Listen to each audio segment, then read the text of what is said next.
tsunami lah ya, tsunami festival musik tsunami ya. Semuanya hampir tiap weekend tuh ada musik festival gitu. Nah tapi ada rumor nih katanya ada yang meninggal. Bener gak sih? Kemarin lu di Berendang Bergoyang sempat nyetelin jingle Pesta Pora tuh gimana ceritanya bang? Lu ngelihat kebanyakan netizen yang dikit-dikit viral-viralin gitu pas lagi kejadian di festival gimana? Yes, semuanya selamat datang di Barbar with Akbari, program terbarunya USS Fits. Dan sangat senang sekali gue hari ini akan ngobrol-ngobrol barengan sama Dedengkotnya Festival dan ikonnya festival musik di Gen Z ya, Doi gitu ya. Waduh. Karena Doi itu yang bikin Synchronize Fest jadi bisa gede juga. Pesta Pora kemarin, Pesta Pora kita setelah 2 tahun gak pesta, bener-bener wah epic banget. Dan dia juga punya project nge-DJ juga, Ucup Pop, sangat berpengaruh di culture untuk menaikkan musik Melayu lagi. So, ini dia ada Ucup. Aduh. Gila gak tuh? Gila, apa Dedengkot tadi? Dedengkot. Iyalah, Bang. Baru pemain baru. Bang, enggak, Bang. Mungkin generasi gue ya. Kita ngelihat promotor musik tuh top of mind-nya Adri Subono. Kalau di eranya sekarang nih anak-anak TikTok, lu Bang. TikTok, emang tahu lu gue siapa enggak tahu kan? Lu tahu enggak? Tahu. Loh, tadi tuh yang cewek Bang pas lu habis ke toilet kan tadi, Bar itu siapa Bar? Itu Ucup kan? Iya bener Ucup tuh. Bajuri ya. Bajuri ya. Parah. Iya. Lu ngerasa seperti itu enggak sih sebenarnya? Oke sih Bar ya. Ya nggak tahu ya, mungkin kayak emang secara nggak langsung ya personal brandingnya arahnya ke sana ya, mungkin dari festival yang kan sekarang gue bikin satu festival sendiri nama Pesta Pora. Sebelumnya kan emang jadi program director Synchronize gitu, yang emang mungkin kalau tadi lu bilang ini yang bikin Synchronize bisa besar, nggak juga, itu bersama-sama ya. Kebetulan emang nama gue yang mungkin jadi spotlightnya juga, gue nggak tahu kenapa gitu. Jadi kayak ya ada Dila, ada yang lain. Ya ada Dila, ada David Karto, ada banyak dari tim Diandra juga saat itu betul. gitu. Kebetulan mungkin gue yang ada di bagian programnya, dan kebetulan gue yang sering keluar untuk ngobrol, ya itu mungkin triggernya gitu. Tidak merasa seperti itu, tapi gue bersyukur ada di tempat itu gitu. Lu tidak mengklaim itu, tapi lu bersyukur dengan itu. Betul. Oh nice. Asik ya. Lu nggak jumawa ya? Enggak dong. Brandingan siapa festival musik creator kan bisa dibilang jarang banget ya, yang ada satu personal gitu yang keluar gitu. Dan gue juga nggak tahu kenapa gue ada di posisi itu, dan ya emang gue konsisten di tempat itu juga gitu. Mungkin yang bikin itu sekarang secara nggak langsung gue didapuk sebagai itu gitu. Tapi jadi dapat banyak brand masuk gak sih? Itu masalah jualan ya sebenarnya. Kalau brand masuk sih opportunity-nya ada aja, bukan brand, bahkan kayak band atau festival atau beberapa musik festival gitu yang emang minta ngajak kolaborasi gue lah, atau ngajak kerja sama gue. Ada beberapa brand pun ada. Gue lagi jalan sama brand juga gitu, yang brand yang tour 50 kota tuh, itu lagi gue bantuin. Iya. Kita tahu kok. Iya. Brand yang lagi tur 50 kota itu kebetulan gue bantuin, dan kebetulan kemarin dia terlibat juga di Pesta Pora kan. Iya betul. Warnanya sama kayak kuning. Halo sama Mas USS. Roni. Iya. Iya bener Gue juga salut sama lu Bang Ucup, maksudnya dari dulu zaman gigs underground lu juga aktif gitu, kayak Ekobar salah satunya yang penting gitu. Karena banyak pemain yang bilang gampang nih jadi Ucup nih, gampang jadi Ucup. Enggak, menurut gue lu udah ngelewatin berbagai proses kan. Lu setuju gak sama hal itu? Betul ya, dari 2004 sampai sekarang berarti berapa tuh, hampir 20 tahun prosesnya. Besok udah 11 tahun 19 tahun ya. Iya, hampir 18 tahun berarti ya kalau kita mau isi. Prosesnya segitulah. Nah, sekarang lu ngelihat banyaknya festival-festival dadakan gimana? Itu salah satu ini ya, good problem ya. Good problem. Iya, maksudnya kayak itu hal yang patut disyukuri juga ya. Kalau kita ngomongin industrinya jadi banyak wadahnya kan. Jadi banyak tempat untuk pelaku musik punya tempat apresiasi, punya tempat manggung gitu. Dan itu nilai positifnya ada di situ gitu. Cuman memang harus detailing segala macam gitu. Festival musik kan bisa dibilang 2022 ini tsunami lah ya, tsunami festival musik ya. Semuanya hampir tiap weekend tuh ada musik festival gitu. Bisa ada 3-2 kan? Hah? Maksudnya bisa ada 3, ada 2 festival tiap weekend. Oh iya betul ya kan? Ada ya, kalau ngomongin Indonesia mungkin setiap minggu ada festivalnya gitu. Lebih dari 2 festival setiap minggunya gitu, penyelenggaraan musik gitu. Ya ini hal yang baik sih menurut gue, kayak seru banget kan. Ini nggak pernah sebelumnya nggak pernah terjadi festival semeriah ini gitu, ada yang bermunculan dan itu bagus gitu. Tinggal gimana konsistensinya aja menurut gue. Problemnya apa? Tadi lu bilang good nih kan? Ya problemnya adalah dengan banyaknya festival, tapi mungkin tentang konsistensinya itu aja kali ya. Karena bikin festival memang terlihat mudah gitu, yang susah kan konsistennya. Apalagi kalau penyelenggaraan pertama ternyata nggak sesuai ekspektasi gitu, lu susah untuk dituntut untuk konsisten ya. Dan satu lagi kan tentang masalah ya festival kan tentang lu mau bikin festivalnya jadi kayak gimana gitu, tentang identitas, tentang karakteristik yang dibentuk gitu. Kalau emang bikin festival sekedar bikin festival aja ya tidak salah juga, tapi kedepannya ya lu akan stagnan juga menurut gua gitu, tentang masalah identitas dan karakteristik dan tentang sustainable industrinya yang dibangun gitu menurut gua. Bikin festival kan tentang itu. Nah, tapi sekarang kalau ngomongin tentang kemarin yang lagi rame kan, pasti banyak banget disangkut pautin karena gua ngeliat di setiap kali ada video viral si acara yang rame ini, berendang bergoyang festival, pasti di komennya ada satu nyelip nih kayak, makanya harusnya ada Kiki Aulia Ucup nih, harusnya ada Kiki Aulia Ucup gitu. Banyak banget. Nggak di TikTok, di Instagram. Lu di mention kan? Betul, banyak banget sih weekend kemarin mention. Tapi gue lagi gak lihat sosial media karena Liverpool kalah. Jadi males lihat sosial media. Oke. Ya banyak sih yang mention. Gue juga kayak itu kan organik ya terjadinya ya. Iya, organik ya. Dalam artian ya mungkin apa yang gue lakukan apa ya di mata publik tuh ya udah sesuai standar masalah flow gitu. Mungkin dari situ triggernya mungkin dari penyelenggaraan Pesta Pora kemarin juga, orang tidak menemukan kendala yang masif lah di Pesta Pora mungkin gitu. Ya triggernya mungkin dari situ gitu. Lu melihat momen itu gimana? Kayak kaget nggak atau gimana nih? Gue di situ juga kebetulan sih. Nah, kan gue main di booth sponsor mereka gitu. Ya kalau yang gue lihat sih di lokasinya ya di lokasinya yang orang ngomong tentang over capacity, crowded banget, gue tidak merasakan itu sih di hari Sabtu itu. Oke. Maksudnya semua flow-nya enak gitu. Mungkin mereka belajar dari yang hari pertama ya gitu. Memang penyelenggaraan festival untuk hari pertama biasanya suka kaget dan evaluasi menuju ke hari kedua gitu. Lu merasakan hal itu juga? Gua kalau di Pesta Pora hari pertamanya iya, cuman itu untuk mengatasinya mungkin kita langsung gerak cepat. Oke, ini nggak bisa kayak gini, berarti harus diginiin gitu. Jadi nggak nunggu seharian gitu. Tapi kalau yang gue lihat kemarin hari Sabtunya, gue di sana pun tidak over capacity gitu, flow-nya enak gitu. Masih aman-aman aja berarti. Masih aman-aman aja, mungkin triggernya hari pertama ya. Hari pertama yang emang over capacity banget, terus masalah crowd controlnya mereka mungkin tidak detail gitu. Mungkin triggernya dari situ, dan ditambah menurut gua faktor venue menjadi pendukung ya, karena Istora kan itu limit banget ya. Lu menaruh nama besar di dalam ruangan yang emang ada limitasinya, terus keluar masuk orang ada di pintu yang sama, itu kan jadi problem yang emang akhirnya dipikirin sama orang gitu, wah ini nggak bisa nih kayak gini, terus ditambah nama artis besar yang ditaruh di stage yang kecil gitu, itu kan ya kadang jadi apa ya, detailing yang emang dipantau sama penonton juga gitu gitu. Kan festival tuh masalah penempatan, masalah lu ngatur rundown-nya, masalah lu mecah crowd-nya gimana nanti.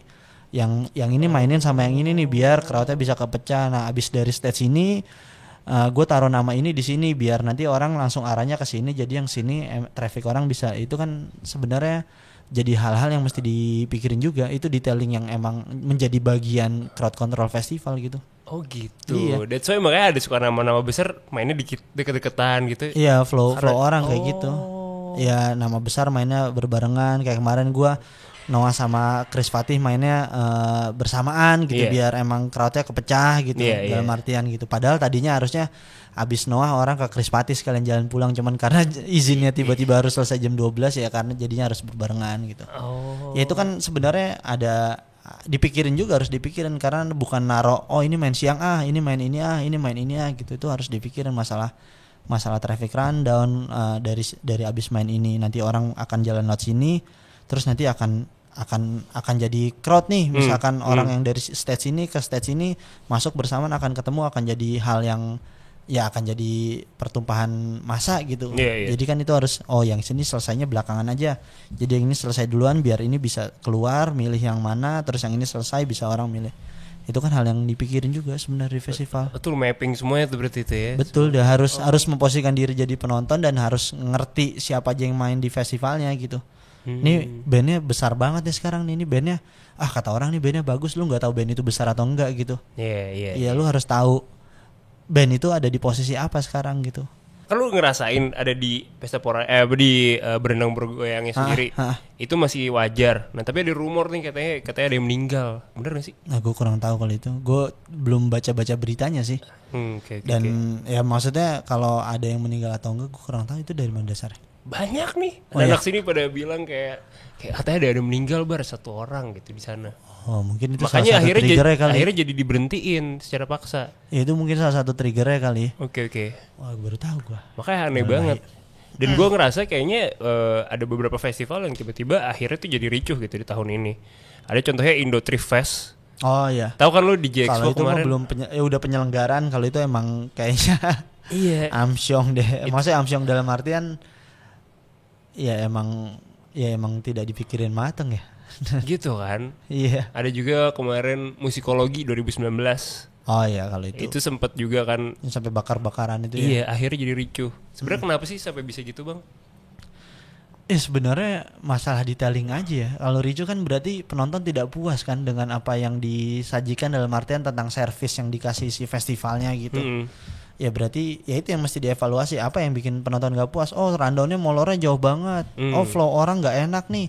Oh, yang ini mau masuk ini gak bisa. Oh, tempat makannya deket banget sama stage atau apa. Oh, toiletnya cuma ada 2 dari 20.000 orang. Kan itu kan triggernya sebenarnya. Ya sebelum show kan, sebelum mulai festival kan lu mesti prediksi, oke, gue udah tahu yang beli tiket gue ada sekian 20.000 orang gitu. Berarti gue ada 6 area. Berarti per area gue mesti naruh berapa toilet, mesti naruh berapa medis gitu. Ya seperti itu, Bar. Dan satu lagi yang poin menarik kemarin tuh juga dibahas tentang banyak volunteer yang gak capable. Sebenarnya gini ya, kalau dalam penyelenggaraan sebuah festival sih memang gak bisa dipungkiri harus melibatkan profesional ya. Dalam artian untuk hal-hal kecil deh, untuk masalah crowd control, untuk masalah show management itu sebisa mungkin libatin profesional. Oke, bawahannya yang sementara runnernya gitu pakai volunteer masih nggak apa-apa, karena kan volunteer kan di festival itu tempat mereka belajar kan. Kalau mereka belajar langsung dikasih, misalkan mereka oke, gue mau masuk SD tapi langsung dikasih pelajaran kelas 6 kan bingung. Bener, inget ya belajar ya, bukan Instagram story doang ya. Iya, makanya itu volunteer yang kalau gue bikin event. Itu hal pertama yang selalu gue informasin, di sini kalian ini bekerja ya, bukan nonton musik. Gue bilang gitu. Gue bilang gue nggak mau melihat pas saat lagi kerja ada kalian yang emang nonton musik nih gitu. Gue nggak mau lihat hal itu. Gue bilang gitu. Gue pasti akan tegur gitu ya. Ya mereka kan langsung set ekspektasinya kan. Kayak, oh ya gue emang harus kerja gitu. Yang beruntung yang ditaruh di stage gitu, jadi bisa sekalian nonton kan. Iya. Tapi memang sesuai job desk-nya berarti. Iya, sesuai job desk-nya. Mungkin kalau kemarin trigger volunteer kan, kalau baca dari tweetnya Wendy kan, di stage apa nggak ada show management, terus yang jaga cuman ada 2 volunteer yang emang ya menurut gua ya itu hal yang mesti dipikirin ke depannya gitu. Kalaupun emang mau naruh volunteer ya harus taruh yang minimal punya pengalaman dan mereka tahu mesti ngapain gitu saat event berlangsung atau saat tiba-tiba ada orang yang ngegas mereka tahu mesti gimana gitu. Terus kalau ngomongin tentang kemarin lu di Berenang Bergoyang sempat nyetelin jingle Pesta Pora tuh gimana ceritanya, Bang? Itu yang nonton di situ minta, makanya gue bilang. Oh gimana? Lu lagi DJ kan di satu booth itu kan? Bang bang Pesta Pora. Dikit aja ya, gue bilang, gue puterin jadi FYP TikTok. Ya maksudnya gue di situ juga. Ya, gue anjing banget festival orang gitu kayak lu. Ya kan itu lagu. Oh iya bener. Itu kan lagu. Gue tidak berpromosi, ya itu lagu permintaan orang. Ya udah itu bisa dikonsumsi di mana aja gitu menurut gue. Ya gue muter lagu itu, ya gue pun bilang di situ udah nggak enak gue bilang gitu, selesain gitu. Ya tidak ada bermaksud mendiskreditkan atau apa ya, emang sekedar udah nih ada yang nonton minta lagu itu ya gue putar gitu. Iya, seru banget sih. Itu aja sebenarnya sih. Ya kebetulan emang festival yang gue bikin punya jingle gitu. Iya. Nah itu kenapa lo akhirnya bisa bikin jingle itu kepikiran? Karena orang nancap itu loh. Ya itu kan sarana ini menurut gue ya Bar. Ada yang dibawa pulang sama orang lah. Setiap festival tuh selain kenangan mereka nonton, mereka senang nonton apa, ada yang dibawa pulang sama orang yang emang identik sama festival itu gitu. Kalau ngomong orang pulang, wah seru banget gue habis nonton Noah di Pesta Pora, senang banget, tapi minggu depannya Noah main di mana lagi udah seru gitu. Tapi kalau misalkan punya jingle gitu, habis jingle anjing gue terngiang-ngiang nih jinglenya Pesta Pora gitu. Jadi yang keinget sama mereka selain performance-nya emang ada jingle itu gitu. Oh, nice. Dan akhirnya sampai lu masukin ke Spotify itu udah kepikiran dari jauh-jauh hari? Iya udah kepikiran dari jauh-jauh hari. Dari pas gue mau bikin Pesta Pora ya gue pengen punya jingle gitu. Lu tau gak itu reference jingle itu lagu apa? White Shoes atau bukan? Enggak. Apa? Mars Perindo, lu tau gak? Oh iya gue gak nyadar. Ya, gue mau bikin lagu kayak gini nih Pak, yang emang anjing nempel banget gitu. Ya keluar yang kayak gitu. Itu bagus banget. Ya dan itu legacy Pesta Pora. Ya jadi identiknya di situ. Maksudnya kalau lu treatment secara grafis, secara visual, artwork lu bagus segala macam, orang pulang kayak wah iya visualnya bagus banget. Tapi kalau lagu kan lu dengerin deh ini lagu Pesta Pora nih kemarin nih keputar terus gitu. Itu hal yang bisa orang kasih denger dan ya udah gitu. Bisa dibagikan lagi, di sharing lagi gitu. Jadi hal yang emang ya selain festivalnya ya lagunya bisa jadi sesuatu juga gitu menurut gua. Seru sih. Nah dan itu revenue stream juga ya. Oh menarik. Setuju. Dan ini kita juga mau tayangin ada satu threadnya Mas Wendy kemarin. Oh iya itu dia. Boleh dilihatin ya. Nah ini kemarin juga katanya kesalahan utamanya kapasitasnya tuh 7.000 packs tapi diisi 10.000 plus, bener ya berarti ya? Ya kalau dari report yang datang 21.000 ya berarti bener. Bener ya. Emang harusnya berapa sih Istora? Istora aja setahu gue tuh cuman ya Istora tok ya 7.000-an sih emang. Itu belum kalau ada panggung berarti kan ada area yang berkurang kan. Oh. Istoranya ya. Kalau area luarnya sih emang halamannya luas kan. Gitu. Cuman emang ya dari halaman luas itu belum tentu lu bisa nempatin itu semua gitu. Ya kalau misalkan dari Istora lu tempatin semua tempatnya penuh ya emang orang nggak bisa jalan kan. Ya harus ada flow orang dan harus ada apa ya, harus di-spare buat titik lowong orang gitu sebenarnya. Produksian segala macam tuh juga kan betul ya flow orang terus kayak emang ya lu misalkan ya lu nggak bisa bikin panggung di sini nih karena ya orang emang lewat sini nih. Dari sini mesti ke sana lewatnya mana ya itu harus dipikirin sebenarnya kan. Oke. Gitu. Kalau di J-Expo tuh berapa sih maksimal? Kalau areanya Pesta Pora sendiri, area Pesta Pora kan gede banget Bar. Kalau misalkan Pesta Pora sama Synchronize kan sama venue, tapi Pesta Pora pakai yang areanya yang Pesta Pora stage itu yang tempatnya Noah main itu kan gede banget sampai ujung gitu. Iya, yang ujung belakang itu kan yang ada secara venue sebenarnya fullnya banget tuh 45.000 areanya Pesta Pora ya, tapi kan kemarin gue cuma 25.000 max. Makanya flow orang emang orang bilang padat gitu. Mungkin emang ada kesalahan gue di area marketplace tuh terlalu padat di situ. Karena bootnya terlalu besar mungkin yang gue taruh gitu, harusnya nggak sebesar itu. Tapi so far itu minor lah menurut gue gitu. Dan orang tidak ada yang bermasalah dengan itu gitu, karena flow orang masih bisa nyari tempat lowong yang dengan mudah gitu. Padat di sini, gue tunggu di Pesta Pora set dulu lu masih bisa bernafas dengan baik gitu atau di Gampung Pita gitu. Itu bener. Jadi hal-hal yang emang harusnya udah dipikirkan. Dan tentang crowd control tuh berapa minggu sebelum Pesta Pora tuh kita emang harus presentasi ke Dinas Pariwisata tentang flow-nya seperti apa gitu. Iya, jadi di situ emang ada udah ada validasi tentang ya udah flow lu udah aman nih, crowd control lu udah aman gitu. Dinas Pariwisata atau Kemenparekraf kalau nggak salah waktu itu. Si tim crowd control si Reza Lesmana tuh waktu itu. Ini masalah ID nggak dicek segala macam itu sering ada jebolan nggak sih di festival-festival gitu emang sebenarnya? Kalau di gua enggak ya, karena semua yang masuk festival tuh mesti pakai barcode kan. Makanya kemarin gua pakai gelang tuh biar emang ya satu gelang buat satu orang gitu. Dia bisa ngecek dari barcode. Kalau jebolan ID sih di gua sih hampir nggak ada, karena penampil juga pakai foto dan pakai barcode sendiri gitu. Lu sebagai promotor gitu kan, capek nggak sih dimintain tiket gratis? Enggak lah, itu kayak ya udah. Pasti ada. Nggak usah direspon. Itu udah resiko kerjaan atau gimana? Ya pasti bukan minta tiket gratis ya, karena emang ya beberapa orang ada yang gue kasih komplimen teman-teman terdekat gitu. Kalau minta gratis sih ya pasti ada. Cuman ya kalau emang gue punya stoknya ya gue kasih aja. Sama gue lihat siapa nih orang nih tiba-tiba nggak pernah ngontak segala macam, tiba-tiba minta tiket gratis sih ya pasti ya nggak akan gue kasih semudah itu gitu. Tapi ada yang gak pernah kenal sama lu banget gitu tapi tiba-tiba minta gratis. Ada pasti. Anjing juga. Standar lah bar gitu. Gitu ya kita nggak bisa kesel sama kayak gitu, kita cuma bisa maklum aja. Apa lu saranin beli di tiket box gitu nggak? Iya gue bilang gue nggak ada stoknya nih, lu coba cari di tiket aja dulu atau apa gitu. Oh nice. Atau ya mereka udah ngerti lah kalau gue jawab nanti gue cek ya gitu. Iya. Ya udah ngerti kayak ya udah. Ya namanya juga kan lu jualan kan, lu usaha, kok diminta gratis sih? Ya pasti ada ya. Kita cuma bisa maklum ya, kita nggak bisa ngendalin apa yang dipikirin orang kan. Ya kita kendalin pikiran kita aja deh gitu kalau itu. Bener. Ini jadi quotes nih di FYP TikTok ya. Kalau kata Liz orang kita ya. Liz orang kita. Oke, baik berikutnya coba nih kita. Nah ini juga nih. Pengalaman set time Seringai kemarin sempat ada perubahan. Nah kemarin juga kan di Pesta Pora lu gak ada rundown gitu kan. Jadi kayak rundown ada yang pasti. Yang hari kedua tuh kenapa informasinya telat ya karena emang kita baru diinformasikan sama pihak terkait tuh jam 1 siang. Jadi orang udah ada yang di Pesta Pora gitu.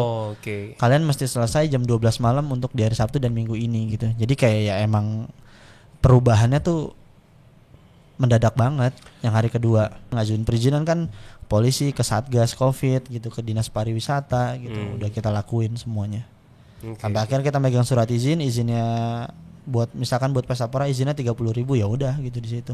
Terus kita ngelampirin tiket sales kita segini, jadi bisa dipastiin itu nggak over capacity gitu. Oke. Dan maksudnya jasa-jasa untuk masalah crowd control terus untuk urus perizinan juga banyak banget gitu, dan itu lo bisa kolaborasiin gitu. Kan banyak kayak tim-tim yang emang udah biasa kayak tim security-nya kayak ada TSA, ada pelopor gitu yang emang lu bisa ngobrol sama mereka untuk mereka bantu ngurus perizinannya gitu. Jadi kan tinggal kayak perizinan gua kasih ke ini yang ngurusin, untuk masalah panggung gua kasih siapa kan. Didelegasiin. Iya harus itu, kalau semuanya dilakuin sendiri mah nggak akan jadi festivalnya bar. Oh iya benar. Di hari H lu pernah kayak ngerasa sangat stres gak sih? Di hari H acara? Justru kalau udah mulai acara gue nggak pernah ngerasa stres sih. Oh gitu. Sebelumnya mungkin kayak lebih ke apa ya, kayak aduh apalagi nih yang belum ya gitu. Ya karena gue pasti punya checklist gitu, gue checklist ini udah apalagi ya gitu. Lebih ke situnya sih. Pas udah penyelenggaraan ya udah go gitu, udah start kayak udah nih gitu. Udah aman berarti ya. Tinggal nikmatin karena gue pasti pas hari tuh pengen jadi penonton aja udah. Bang, kalau gue nanya kayak kemarin nih, kayak contohnya kayak Scream or Dance kayak kemarin nih, itu diberhentiin di lagu pokoknya tiba-tiba gitu, musisi lagi main, itu boleh nggak sih sebenarnya? Punya hak nggak sih mereka untuk berhentiin tiba-tiba gitu? Ya namanya pihak terkait ya, maksudnya kalau polisi pasti dia punya alasan kenapa dia berhentiin gitu. Ya antara apa duitnya kurang atau gimana? Nah gue nggak tahu kalau gitu deh. Kalau itu gue nggak tahu ya, mungkin ada hal-hal yang emang harus diberhentiin ya, mungkin triggernya ada dari salah satunya dari ya yang terjadi bergoyang gitu mungkin, atau emang ternyata udah lewat jam perizinannya gitu, kita nggak tahu juga kan kenapa diberhentiinnya gitu. Ini kaos Pesta Pora kan logo lo? Sweater cik gitu. Sweater lu Pesta Pora kan? Kenapa lu namain Pesta Pora sih sebenarnya? Ya karena gue pengen ya straight to the point ya, orang ngebacanya kayak nih festival musik mau apa sih, namanya apa gitu, orang kan pasti namanya ini. Tapi kalau lu naruh nama Pesta Pora orang langsung punya apa ya, punya ekspektasi kayak Pesta Pora nih gitu. Orang udah bisa ngebayangin dari nama doang. Itu yang mau gue tuju. Terus sekarang disingkat jadi Pespor, gimana lo? Ya terserah mereka deh gitu. Itu hal-hal yang gue nggak bisa kontrol ya. Lu nggak expect juga tuh jadi disingkat jadi Pespor? Enggak. ya padahal bilang Pesta Pora sama Pespor bedanya cuma setengah detik ya. Iya cuma setengah detik tapi demen aja gitu anak-anak. Iya. Pespor nggak Pespor gitu. Ya nggak apa-apa juga. Pespor. Karena Pesta Pora tuh kata yang terpisah sebenarnya, Pesta dan Pora kan, bukan kata sambung Pesta Pora gitu. Jadi ya kalau orang nyikat Pespor ya nggak apa-apa juga. Lu ngerasa sukses gak penyelenggaraan pertama lu? Mungkin bukan ngerasa sukses ya, ini ngerasa udah di atas ekspektasi sih semuanya. Oh iya, emang ekspektasi lu gimana? Maksudnya kayak gini deh, kayak dari penjualan tiket ekspektasi gue paling maksimal 15.000 gitu, ternyata sampai 25.000 gitu pembelinya. Lu udah pesimis gara-gara barengan sama We The Fest atau gimana? Enggak, itu bukan hal yang bikin gue pesimis. Gak ada pesimis sama sekali gue karena berbarengan itu. Karena pasarnya berbeda, harga tiketnya berbeda gitu. Iya. Kredibilitasnya juga berbeda gitu. Dan dari jutaan masyarakat Jakarta atau ratusan juta masyarakat Indonesia, ya masa lu ngejar target 30.000 nggak bisa karena lu bersaing sama festival lain gitu. Nggak, itu hal yang sebenarnya bukan hal yang harus dipesimisin. Ada tips-tips buat mereka-mereka yang pengen bikin festival Bang supaya bisa sukses kayak lu? Sebenarnya gini ya, tentang bikin festival kan tentang masalah lu mau bikin apa, festival lu mau dibawa kemana, identitas festival lu apa, karakteristik festival lu apa gitu, apa yang membedakan festival lu sama yang lainnya. Setelah itu ya lu research lingkungan terdekat gitu, kayak oke nih udah pas nih festival yang mau gue buat kayak gini. Setelah itu turun ke budgeting, setelah budgeting ya detailing hari H gitu. Semuanya harus dipikirin matang sih, ya jangan pernah ragu untuk konsultasi atau ngobrol sama yang lebih berpengalaman sih menurut gua gitu. Karena kan ya lu mungkin butuh advice juga kalau untuk penyelenggaraan pertama ya biar penyelenggaraannya baik dan tahun depannya mereka bisa sendiri tanpa butuh konsultasi lagi gitu. Ya tentang detailing aja sih sebenarnya sebelum event kan, ya detailingnya tentang masalah budget, tentang masalah service artis, tentang masalah service penonton, tentang masalah flow penonton nanti akan kayak gimana, pas masuk mereka akan gimana nih, dicek dulu, abis itu dikasih gelang, abis itu baru masuk, apa akan ada berapa proses pemeriksaan gitu, hal-hal kayak gitu. Oke. Ya ini tempatnya emang nampung gak nih buat segini banyak orang gitu. Jadi penting banget tuh ya. Iyalah, betul, service ada nomor 1 terutama buat di Indonesia ini ya gitu. Senang banget di service kan orang-orangnya gitu. Nah iya. Ini pertanyaan terakhir dari gue. Lu ngelihat kebanyakan netizen yang dikit-dikit viral-viralin gitu pas lagi kejadian di festival gimana? Ya itu balik lagi sih Bar, itu apa hal penontonnya manja kah atau gimana? Itu kan hal yang nggak bisa kita kontrol ya. Oh iya benar. Hal yang nggak bisa kita kontrol ya sebenarnya. Selama yang dilakukan benar semuanya, netizen yang viralin kalau emang ternyata dia caper ya pasti akan diserang dengan sendirinya gitu. Nice. Ya menurut gue gitu. Kalau emang caper dan orang banyak nggak ngerasa hal yang sama dia, pasti kan ya si yang caper ini akan diserang dengan sendirinya. Tapi kalau emang ternyata penyelenggaranya tidak benar dan orang memang banyak merasakan hal yang sama dengan mereka yang mau viralin itu, ya otomatis itu akan jadi hal yang dibahas oleh orang ramai gitu, menjadi hal yang negatif gitu. Lebih ke situ sih sebenarnya. Wow, gila ya, serius banget ya. Gokil. Tahu nih jadi serius banget ya. Gila ya, petuah dari Kiki Aulia Ucup gitu ya. Salah satu sih, satu-satunya dedengkot festival musik sekarang lah ya. Salah satu. Siapa ya coba netizen? Ya ada aja coba. Ya. Itu jadiin kuis aja siapa lagi gitu. Siapa lagi ya? Masukin. So terima kasih banyak Kiki Aulia Ucup. Thank you Bar. Thank you banget udah mampir ke USS Fits dan sampai jumpa di episode Barbar berikutnya. Bye bye. Go.